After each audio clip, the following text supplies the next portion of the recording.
जो स्टूडेंट हम देखेंगे कैरोलस लीनियस स्वीडिश वैज्ञानिक जिन्होंने टैक्सोनॉमी यानी वर्गीकरण विज्ञान का जनक जिनको कहते हैं, उन्होंने 2 वर्गों में पूरे जगत को बांट दिया, और प्लांट जगत और एनिमल जगत यानी वनस्पति जगत और जंतु जगत। इसको हम कहते हैं द्विनाम, और 2 नाम इन्होंने दिया था, इसलिए हम यहाँ कहते हैं द्विनाम पद्धति। द्विनाम पद्धति बाइनॉमियल नॉमेनक्लेचर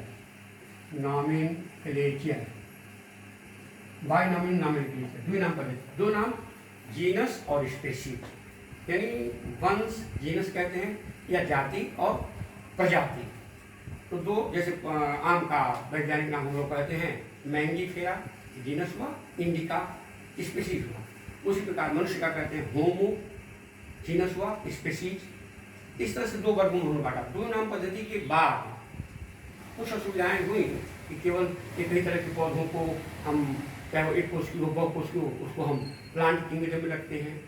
एक ही तरह के जंतु हों उनको हम एनिमल किंगडम में रखते हैं। लेकिन इसमें कुछ असुविधाओं को दूर करने के लिए आगे चल करके 20वीं सदी की घटना है। 20वीं सदी में एक वैज्ञानिक आर व्हिटेकर, अब यहाँ पर हम लोग ये जानेंगे, आर व्हिटेकर ने जीवन के 5 जगत, ये हम लोग जानेंगे आज, जीवन के 5 जगत,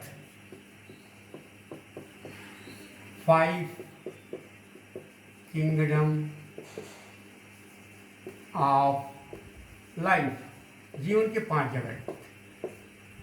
अब जीवन के 2 ही जगत थे, कैरोलस लीनियस ने 2 ही जगत में बांट दिया, एक वनस्पति जगत और एक जंतु जगत।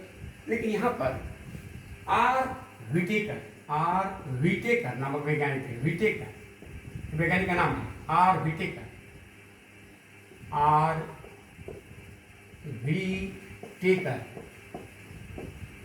नामक वैज्ञानिक ने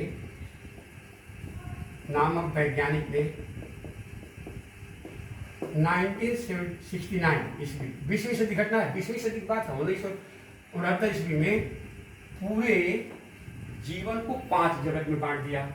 5 जगत इनका हम जानेंगे। 5 जगत में सबसे पहला है मोनेरा,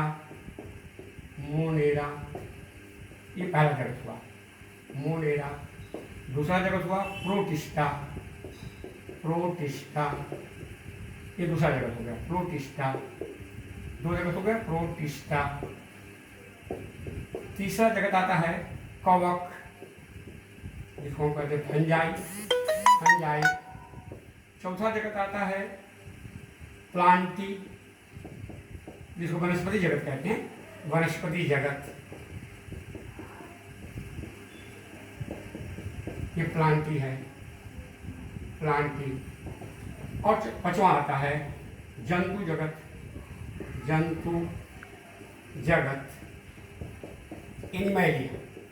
एनिमैलिया शब्द का प्रयोग करेंगे। ये 5 जगत व्हिटेकर ने, अब तो बहुत सुंदर है, ये 5 जगत में जो बांट दिया। 20वीं सदी घटना है 1969 में उन्होंने सबसे पहले पूरे जितने जीव जंतु थे धरती पर, पूरे जीवन का लाइफ का 5 जगत हो गया। और 5 जगत में सबकी विशेषता 2-2, 3-3 पॉइंट आपको विशेषता जानना बहुत जरूरी है। अब एक जगत की विशेषता हम बताएंगे। मोनेरा, अब यहाँ पर एक विशेषता पर हम चलेंगे, मोनेरा शब्द की विशेषता। मोनेरा शब्द मोनास शब्द का, मोनास से मोनेरा बना है। मोनास माने होता है सिंगल, एक। ये एक कोष के होते हैं मोनेरा। इनमें अब प्रोकैरियोटिक होते हैं। प्रोकैरियोटिक शब्द समझो, 2 कोशिकाएं हैं, प्रोकैरियोटिक होते हैं।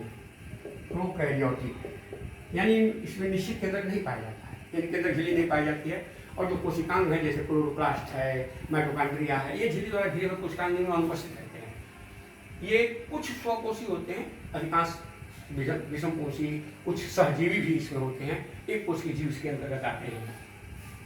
कुछ स्व प्रकाश संश्लेषण इसी में क्लोरोफिल होता है, तो अपना भोजन भी बना लिया करते हैं, जैसे नील हरित शैवाल। कुछ मोनेरा होते हैं, एक कोष के होते हैं। अब दूसरा होता है प्रोटिस्टा।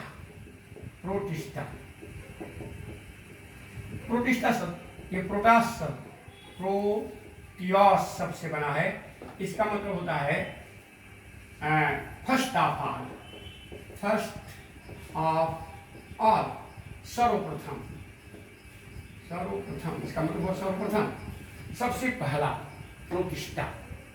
प्रोटियोस सबसे बना है। प्रोटियोस का मतलब होता है फर्स्ट ऑफ ऑल, सर्वप्रथम, प्रोटिस्टा। ये भी एक कोष के होते हैं, लेकिन ये भी एक कोष के होते हैं, ये भी एक कोष के होते हैं। दोनों क्या हुआ, हमने बताया कि ये एक कोष के होते हैं, प्रोकैरियोटिक होते हैं, लेकिन ये एक कोष के जो होते हैं यूकैरियोटिक होते हैं। ये डिफरेंस थोड़ा सा जानो, ये यूकैरियोटिक होते हैं, यानी इनमें विकसित केंद्रक होता है। इसमें विकसित केंद्रक नहीं होता है मोनेरा में, इसमें विकसित केंद्रक होता है। ये अपना भोजन बना भी लेते हैं और विषमपोषी भी होते हैं, स्वपोषी भी होते हैं। उसका भित्ति, पतली से कोशिका भित्ति एकावन में पाया जाता है, इसके कोशिका के बाहर कोशिका भित्ति पाई जाती है। ये मोनेरा जो होते हैं अधिकांश जो है इकोसिस्टम के अंदर अपघटन करता, डिकम्पोजर की भूमिका अदा करते हैं, जबकि प्रोटिस्टा ये स्वपोषी होते हैं, विषमपोषी भी होते हैं। इसका उदाहरण जानना चाहिए, जैसे इसमें हमने बताया इसका मोनेरा का जैसे उदाहरण तुमने दिया, एस्चेरिचिया कोलाई, चाहे नीलहरी शैवाल है उसमें आता है। अब इसमें जैसे अमीबा, ये जंतु हो गया, अमीबा हो गया, यूग्लिना हो गया, पैरामीशियम हो गया, ये सब उदाहरण हैं। ये यूकैरियोटिक होते हैं, इनकी कोशिका भित्ति पाई जाती है, ये स्वपोषी विषमपोषी। ये इकोसिस्टम में ये प्राय जो है उत्पादक की भूमिका, माने अगर प्रकाश संश्लेषण करते हैं तो उत्पादक की भूमिका करेंगे, अपघटनकर्ता की भूमिका, कुछ विघटनकर्ता की भूमिका करते हैं, और उत्पादक की भूमिका करते हैं या उपभोक्ता की भी भूमिका अदा करते हैं। अब तीसरा ग्रुप आता है, सभी विशेषता, दोनों के 2 पॉइंट यहाँ विशेषताएं जान ली आप। अब तीसरा ग्रुप आता है कवक, फंगस, फंजाई या फंगस, फंजाई।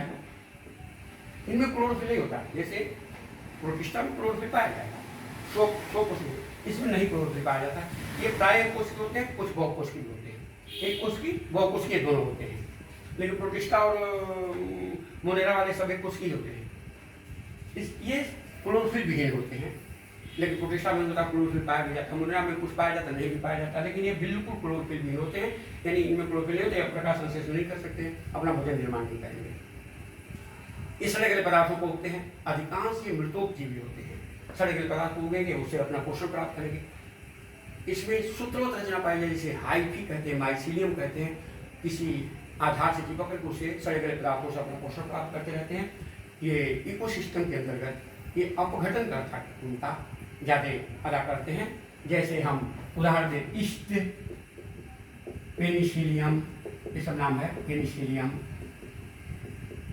कुकुरुता जिसको कहते हैं, कुकुरुता, मशरूम, उसको हम बहुत फेमस है नाम, मशरूम वास्तव में है एगेरिकस, ये नाम हुआ एगेरिकस। ये सब उदाहरण हो गया कवक का। 3 ग्रुप हो गया। चौथा ग्रुप आइए प्लांटी, यानी वनस्पति जगत। प्लांटी वनस्पति जगत, वनस्पति जगत। ये क्लोरोफिल होते हैं, बहुकोषीय होते हैं। स्थलीय जल में भी कुछ पाए जाते हैं, स्थलीय होते हैं, स्थलीय अधिकांश होते हैं। इनमें कोशिका भित्ति पाई जाती है, मजबूत कोशिका भित्ति होती है।